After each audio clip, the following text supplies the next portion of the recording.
Welcome to the 2024 National Association of Broadcasters Show Vodcast, brought to you by your friends at the Duke University Digital Media Community. Now here's your host, Steve Toback. Thanks, Bob. Welcome to Day 1, where the magic word is construction. The North Hall of the Las Vegas Convention Center is under renovation, which threw me for a loop because that's been my start for the last 30 years or so since I've been coming here. Well, we must carry on because I have some cool stuff to share. Seagate acquired LaCie back in 2012. I missed the memo on that one. They were showing the newest members of their rugged drives featuring SSD and USB-C. The drives are forward compatible up to USB 40 gigabits per second and Thunderbolt 4. Not only are they drop and dust resistant, they are IP67 waterproof, meaning up to a depth of 30 feet for up to 30 minutes. Rugged SSD Pro offers Thunderbolt 3 SSD speeds of up to 2800 megabytes per second, suitable for demanding high bitrate raw content like 6K and 8K video files. LaCie rugged SSDs are compatible with USB-C recording with select cameras and work with iPad for increased capacity. The LaCie D2 Thunderbolt 3 offers up to 24 terabytes capacity and USB-C connectivity in a single enclosure. The LaCie 1 Big and 2 Big Dock Thunderbolt 3 is not only professional storage up to 48 terabytes, but it also addresses the port limitations of modern USB-C laptops, providing modern media card slots for charging devices or connecting peripherals, dual Thunderbolt ports for daisy chaining, and advanced memory card slots for direct file ingest. It supports connecting an 8K or 4K monitor via DisplayPort 1.4 and is Thunderbolt 2 ready with an adapter for older Mac computers. It also can be connected to an iPad via USB-C for extra storage and can power the iPad while providing docking station benefits. The $299 Echo 20 Thunderbolt 4 SuperDock by Sonnet Tech is a versatile docking station compatible with computers as well as the iPad Pro. Through a single Thunderbolt cable, you can power your device while connecting multiple peripherals.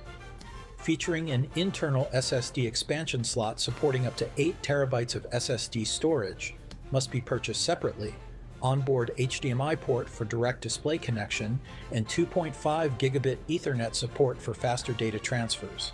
Additionally, it includes a fast UHS 2 SD 4.0 card reader and various ports including Thunderbolt 4, HDMI 2.1, USB 3.2 Gen 2, RJ45, and headphone microphone jack.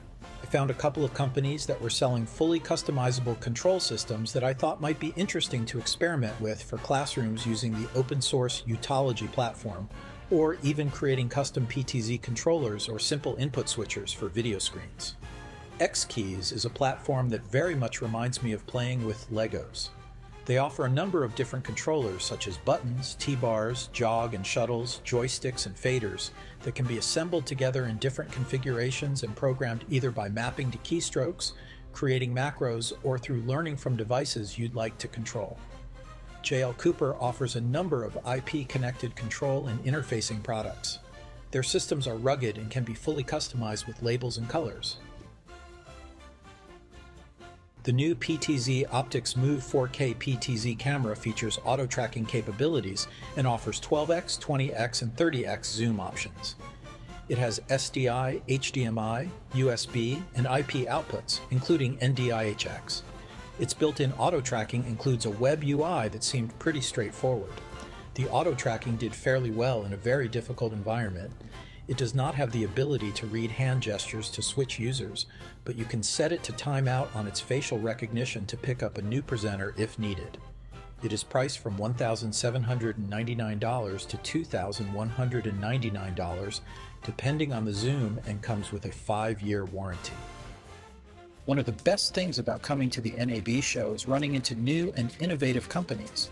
I had a great conversation with Abe Feinberg, CEO of the Prismatic Company. They are an early-stage startup working on developing the LightWeave platform designed to facilitate the creation and management of content. Abe actually has a background in teaching and understands the difficulties of non-content creators creating content, especially faculty. While they are developing a suite of products, I was most interested in LightWeave Scribe. The software designed for mobile platforms allows users to freely talk through their ideas, and the software will facilitate the visualization of those ideas.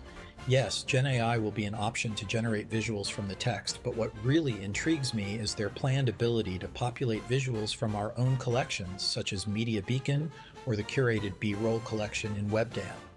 You can generate voiceover using Gen AI, record your own, or hire a voiceover artist. It seems like it may become a production management tool, assigning tasks for creation of assets that cannot be AI generated or imported from existing content. It will generate a visual storyboard that, if edited, it can make changes to multiple versions of content that was created by this project. For example, if you change an image, that change can be automatically populated to various versions on different platforms. I hope to have additional conversations as they develop their product and bring others around Duke that might be interested in contributing. Well, that wraps up today's Day 1 NAB Vodcast. Be sure to tune in tomorrow and the next few days to see more highlights. Thanks for watching.